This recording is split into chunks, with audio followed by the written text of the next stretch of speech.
someone who I have to go to, that someone is my son, and ask him to forgive me for, you know, how I treated his mom in the past.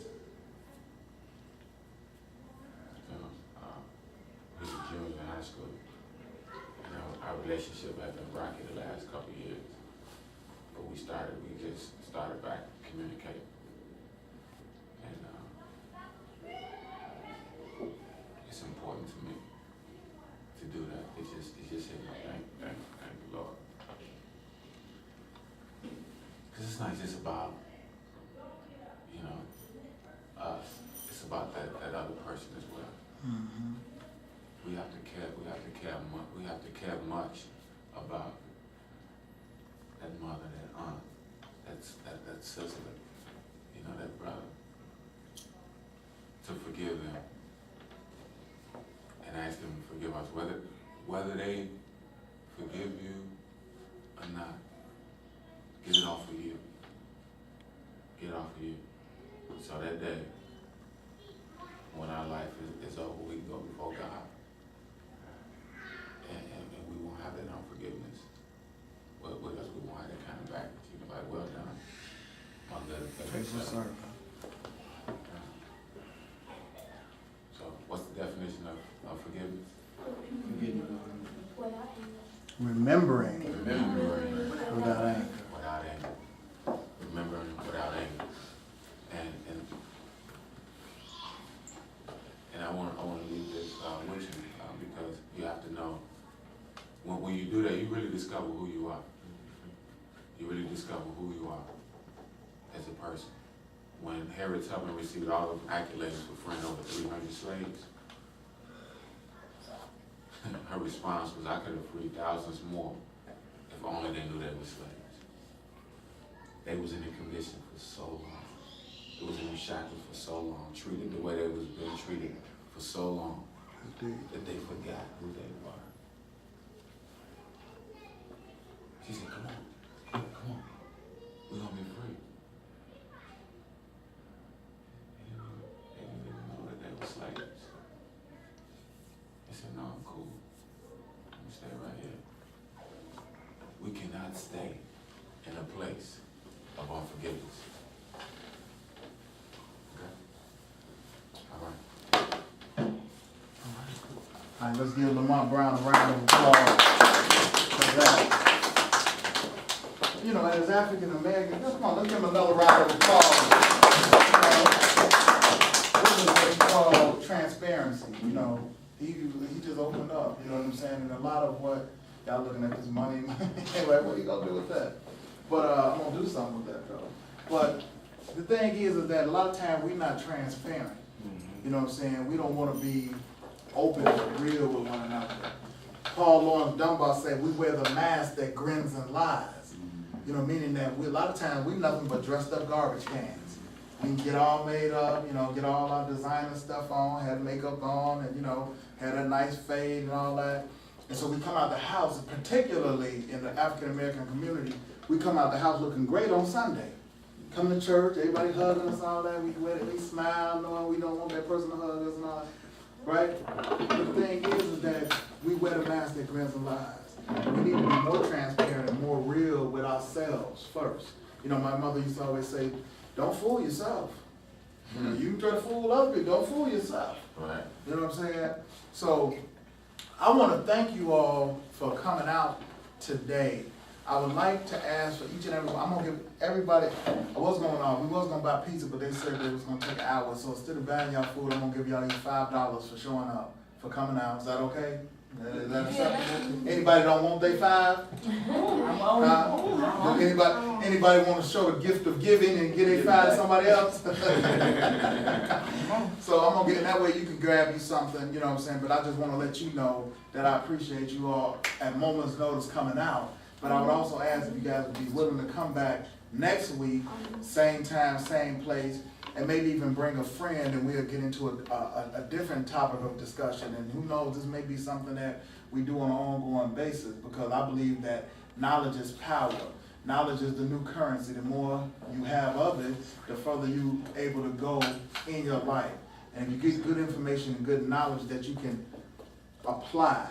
Anybody had applied mathematics, applied algebra, applied geometry and things like that? I want you to be able to take the information that me and Lamont and other people that we'll probably bring in to talk to you and actually apply it to your life on an everyday basis.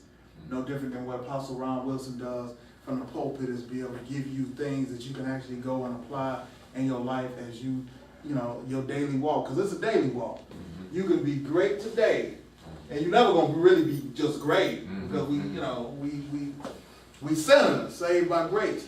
But you know, you can have a great day today, and then tomorrow you can mess up. But the whole thing about grace is that I'm a morning person. The reason I'm a morning person because I recognize that God did not have to allow me to wake up this morning. So I don't understand people who are not morning people. Do you know people that they profess out of their mouth? They profess out of their mouth. And you know they say what you speak becomes what it is, right? And so people profess out of their mouth, I'm not a morning person. Anybody know any people that's not a morning person? I'm not a morning person, right? But I always say you should be a morning person because when you went to sleep at night, there's a lot of people that, I got a 6-year-old daughter and we teach her, now lay me down to sleep. Pray this Lord to my soul to keep. If I die before I wake, right? Because there's a lot of people that go to sleep at night. A friend of mine who's a principal, she came home, she had just got married, hadn't been married 3 months, came home one day, and her husband, she thought he was just still in the bed. She was like, oh, he must have called off work. He was dead. Had just got married like 3 weeks prior to that. Died in his sleep. So don't walk around telling people you're not a morning person. Be a morning person. If nothing else, for the fact that you're grateful. That if you messed up yesterday, you got today to get it right, to try to do better. The other thing I want to give each and every one of you, me and Lamont are both authors of books. This is a book that I co-authored. It's called Ready, Set, Succeed, Making Your Dreams Come True. And basically what I did was I gathered other motivational speakers and entrepreneurs from around the country, and we all wrote. Anybody have aspirations of writing? Want to be an author or something like that? Okay. And basically, we came up with the title for the book. You see people running because, it's all, it's sort of a race. You know what I'm saying? In terms of you need to be ready. When you watch the Olympics, them people down in them blocks waiting for the guy to shoot the gun, ready, set, go. So we decided to name the book Ready, Set, Succeed. Each author took a chapter and wrote what this title means to them, what they felt it means to be ready and be prepared. When I was coming up, the games, the GDs, they taught, proper preparation prevents poor performance. You know what I'm saying? There can be wisdom in anything, right? And anybody can have it. And so this information is to try to give you all, about the 5 Ps, right? Is to be able to give you all, and I'll sign that too for you. Give you all information, good information, to help you move forward in life. All right?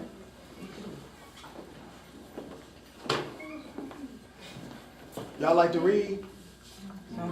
Sometimes. Look, you should read. If you don't do nothing else, you spend all that time on that Xbox, spend half of that time reading. Spend half that time reading. My chapter starts on page 50.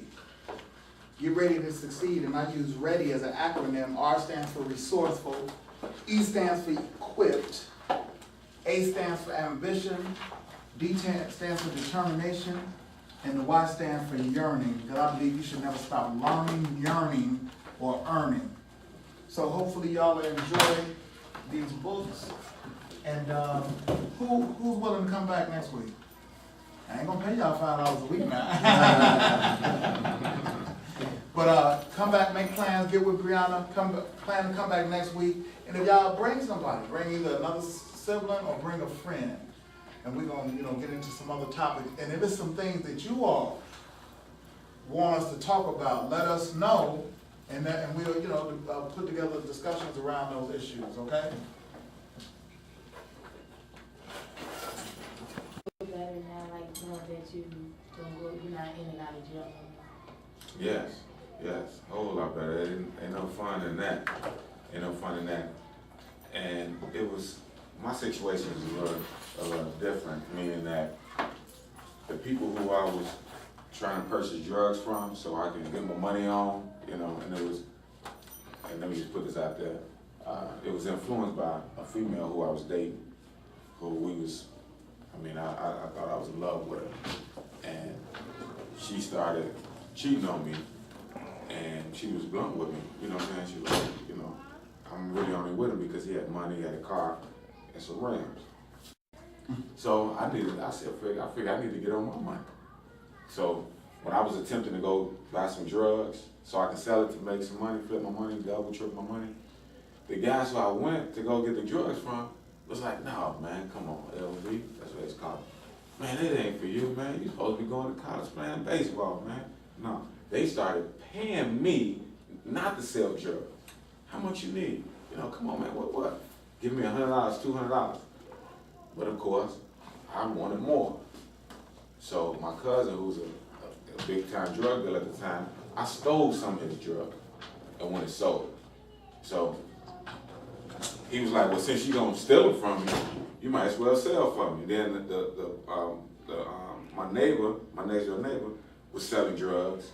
He was like, well, since you're gonna be out here and bringing somebody else's drugs on the spot, you might as well get the drugs from me, since you're gonna do it anyway. So because of that, I wasn't even in the game.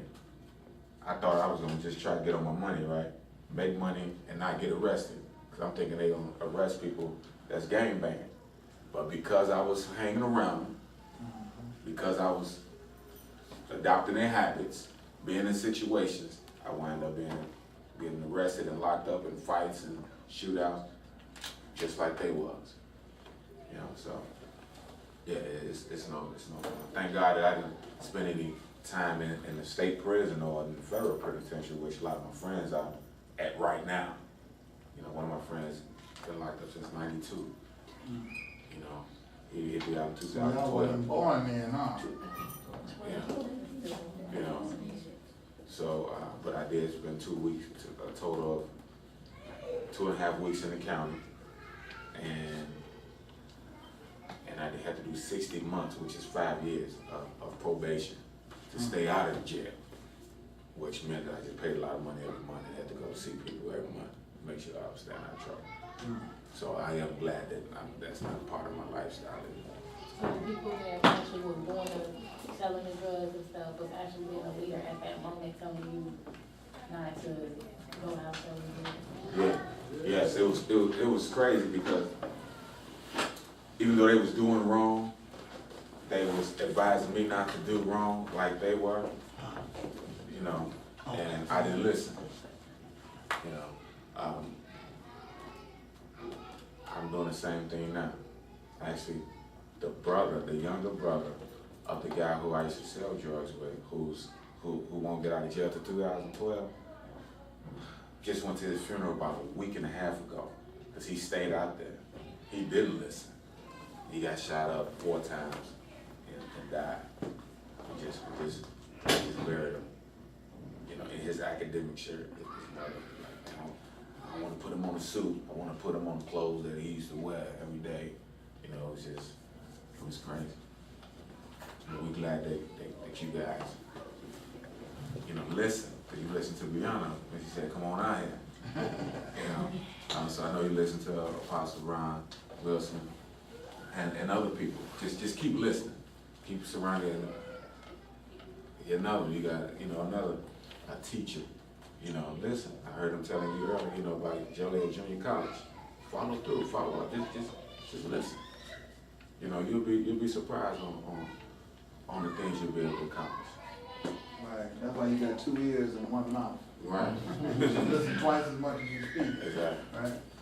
We got to get out of here. We got 2 minutes, and want to give yourself a round of applause for showing up. And Brianna will give y'all information about next week, and then I'm gonna give her the money, and she's gonna make sure y'all each get what I promised that I give you. Okay.